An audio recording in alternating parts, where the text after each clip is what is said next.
ஒரு நாள் நானும் என் ஃப்ரெண்டு வந்து பார்த்தீங்கன்னா, ChatGPTல ஒரு கோர்ஸ் சம்மந்தமா வந்து கேட்டுட்டு இருந்தோம். அப்போ வந்து பார்த்தீங்கன்னா, என் ஃப்ரெண்டு இந்த ஃபோட்டோ ஆஸ்மத்தோட ஃபோட்டோ வந்து ChatGPTல வந்து போட்டான். நான் ஏற்கனவே வந்து பார்த்தீங்கன்னா, ChatGPTல பென்டென் பத்தி நெறைய வந்து பேசினே இருக்கேன். அதுக்கு தெரியும். நான் வந்து கன்டென்ட் கிரியேட்டர் தான், பென்டென் பத்தி தான் பேசுவேன்னு சொல்லிட்டு தான் தெரியும். இந்த மாரி ஆஸ்மத்த போட்டோனே, அது என்ன தெரியுமா சொன்னுச்சு? வில்கேட்ஸ் இருக்குதுங்க.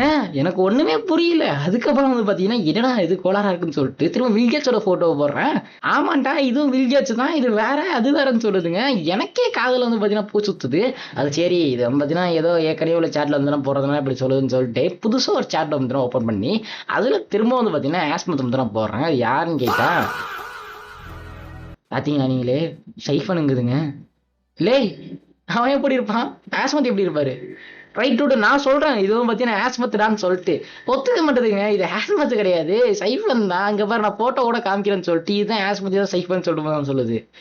என்னால ஒண்ணும் சொல்ல முடியல. சாட் ஜிபிடி என் நம்பிக்கையை உடைச்சிட்டு.